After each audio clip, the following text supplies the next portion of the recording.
देखें, राज्य में जो भूमि का सर्वे हो रहा है उस सर्वे की अगर बात करें तो अगर ये जमीन का पूरा टुकड़ा है, ये सर्वे के बाद क्या होने वाला है कि अभी वर्तमान में अब जो सर्वे हो रहा है वो डिजिटल सर्वे हो रहा है।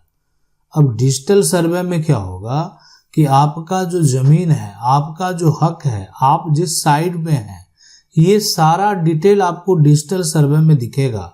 यानी जमीन का मैप के साथ साथ आपका जमीन में कितना शेयर बनता है, कितना हक बनता है, ये भी आपको जो है डिजिटल सर्वे को जब आप ओपन करेंगे और आप अपना पूरा प्रोफाइल देखेंगे, आप अपना डिटेल को निकालने का प्रयास करेंगे, उसके बाद आपके अपने प्रॉपर्टी से संबंधित जितने भी एक तरह से शेयर होल्डर हैं उसके बारे में, जितना भी आपका हक है उसके बारे में, आप किस साइड से हैं उसके बारे में सारा इन्फॉर्मेशन जो है वो मौजूद रहेगा। तो ये डिजिटल सर्वे होने के बाद और साथ में जमीन का मैप को आसानी से अपडेट भी किया जाएगा और साथ में आपका जो जमीन का एरिया है, अगर आपने कुछ हिस्से को बेच भी दिया तो उसको आसानी से अपडेट जो है वो किया जा सकेगा। आज जो इनका समस्या है, ये सबसे पहला सवाल इनका ये है कि पिता की मृत्यु 2007 में हो गया है, संपत्ति का लिखित कोई बंटवारा नहीं हुआ है, भाई बेच रहा है तो उसे बहन कैसे रोके, प्लीज सर हेल्प। मेरे ये दोनों सवाल का जवाब जरूर दीजिएगा। उसके बाद है कि बिहार भूमि सर्वे 2022 में बेटी भूमि सर्वे से अपना हक ले सकती है। पिता की संपत्ति में और पिता की मृत्यु 2007 में ही हो गया है, जमीन का लिखित बंटवारा नहीं हुआ है। मैं आपको बता दूं, अगर जमीन का लिखित बंटवारा नहीं हुआ है तो बेटी कभी भी अपना हक जो है वो प्राप्त कर सकती है। अगर भाई संपत्ति को बेच रहा है तो बहन चाहे या उनकी बेटी चाहे वो भी संपत्ति को बेच सकती है। पिता का संपत्ति है, अगर बेटा बेच रहा है यहाँ पर तो बेटी भी बेच सकती है। और साथ में रही बात अपना हक प्राप्त करने का, कानूनी तौर पर अपना हक भी प्राप्त कर सकती है, इसलिए कि परिवार की उत्तराधिकारी बेटी भी है। अगर आपने जो है एनओसी पर साइन कर दिया और वो संपत्ति जो है आपके भाई के नाम ट्रांसफर हो गया, उसके बाद आप दावा नहीं कर पाएंगे, इसलिए कि अब वो संपत्ति आपने ट्रांसफर कर दिया और उस पे जो है यहाँ पर आपने नो ऑब्जेक्शन लगा दिया, तो फिर आपका भाई वो अपने नाम पर किसी भी प्रकार से सर्वे करवा लेगा। तो अगर फिर बाद में अगर आप उसको गलत साबित करना चाहते हैं तो फिर आपको सिविल कोर्ट में जाना पड़ सकता है अपना दावा पेश करने के लिए। सवाल है, मेरे दादा के नाम से जमीन है, अभी लिखित बंटवारा नहीं हुआ है, मेरे जो है चचेरा भाई ने जमीन को बेच दिया है और यहाँ पर खरीदने वाला ने म्यूटेशन के लिए भी दे दिया है, क्या करें। तो सबसे पहले यहाँ पर जो है कि दादा के नाम से जो है यहाँ पर नाम से क्या है, एक तरह से जमीन है और लिखित बंटवारा अगर नहीं हुआ है तो कोई भी उस संपत्ति को बेच सकता है। अब रही बात, अगर कोई बेचेगा तो अपना हक बेच सकता है, अपना हिस्सा बेच सकता है।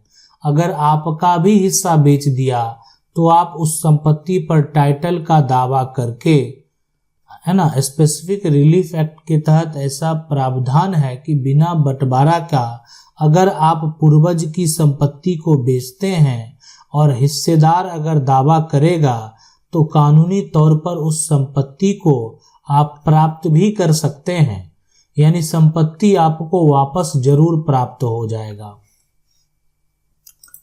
अगला सवाल है, हमारे माँ के नाम से रजिस्ट्री है, उस फ्लैट में छतदार मकान बना है, उसी फ्लैट में हमारे मामा का भी मकान बना है, दाखिल खारिज हमारे माँ के नाम से है, मकान खाली नहीं कर रहे हैं, क्या करें। तो सबसे पहले उनके ऊपर एक एफआईआर आप दर्ज करा दें। अगर मान लेते हैं कि जमीन का, जिसके नाम से जमीन का रजिस्ट्री है ना, कानूनी तौर पर उसी का अधिकार होगा, उसको आप अधिकार से वंचित नहीं कर सकते हैं। यानी जिसके नाम जमीन का रजिस्ट्री है, कानूनी तौर पर उसका अधिकार है, वो अब उसके खिलाफ एफआईआर करेंगे। सबसे पहला तो ये विकल्प बचता है, अगर वो खाली नहीं कर रहे हैं तो।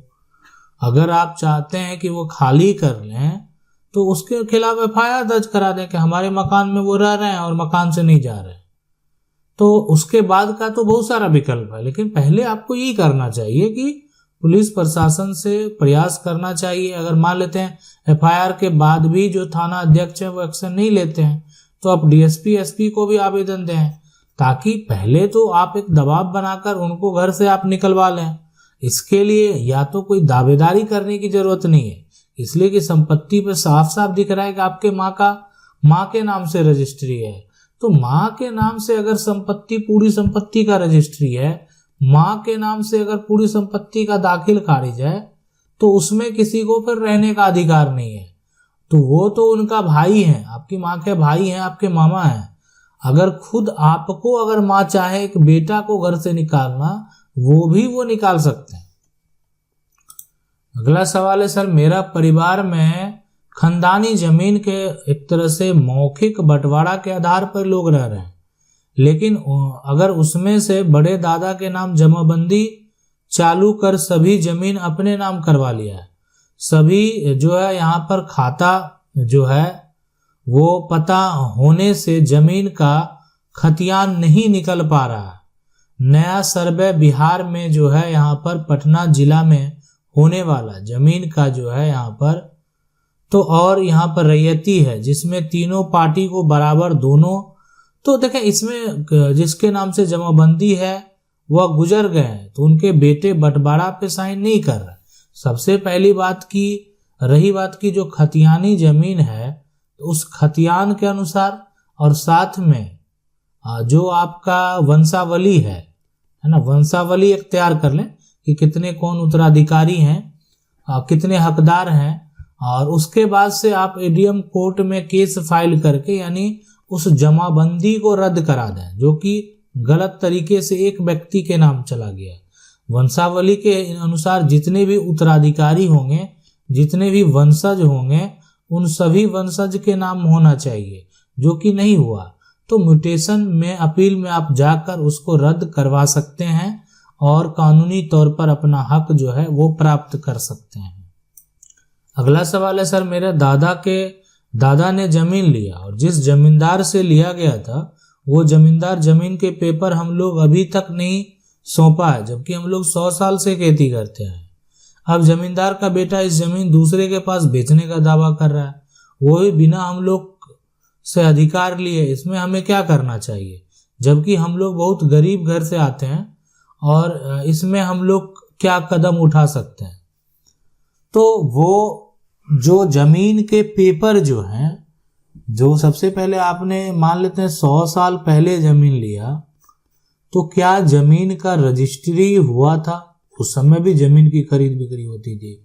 लोगों के पास जो है बहुत पुराना सब दस्तावेज है, खास करके उस वैसा दस्तावेज है जो आज के भाषा में भी नहीं लिखा हुआ। तो इसलिए वर्तमान में जो भाषा में जमीन की रजिस्ट्री होती है उस भाषा में भी नहीं लिखा गया है, और वो दस्तावेज लोग लेकर आते हैं, दावा करते हैं। तो अगर आपका मामला कोर्ट में जाता, आपको पूछा जाएगा कि क्या आपकी जमीन की रजिस्ट्री हुई, आप कहेंगे नहीं हुई, तो ठीक है, आपका 100 साल से कब्जा है, आप पोजीशन में हैं, लेकिन आपकी जमीन की रजिस्ट्री अगर नहीं हुई है तो आप उस आधार पे अभी टाइटल का दावा नहीं कर सकते। टाइटल का दावा करने का पूरा अधिकार उस व्यक्ति के पास है जिनके नाम से ये संपत्ति वर्तमान में चल रहा है। आप जो है, ठीक है, आप अगर दावा करेंगे, हाँ, एक कब्जा का सबूत आप दे सकते हैं कि आपने 100 साल से संपत्ति पर कब्जे में है, लेकिन जमीन का मालिक आज तक किसी प्रकार का कोई भी कानूनी प्रक्रिया नहीं किया, आपके ऊपर किसी प्रकार का ना कोई केस फाइल किया, ना कोई एफआईआर दर्ज कराया, और आज जो है जमीन संपत्ति को पुनः प्राप्त करने के लिए उनको अब लालच हो रहा है, और उस लालच के चलते वो आपकी संपत्ति को हड़पना चाहते हैं, दूसरे को बेचना चाहते हैं। अब ये डिपेंड करता है कोर्ट के फैसले के ऊपर कि कोर्ट का फैसला किसके पक्ष में होता है। हो सकता है आपके पक्ष में हो, आपके पक्ष में अगर हो गया तो आपको फायदा होगा। आशा करते हैं वीडियो अच्छा लगा होगा। वीडियो को लाइक जरूर कर दें। चैनल को पहली बार देख रहे हैं, सब्सक्राइब करके जो बेल आइकन है उसको जरूर दबा लें। मिलते हैं अगले वीडियो में, तब तक के लिए जय हिंद।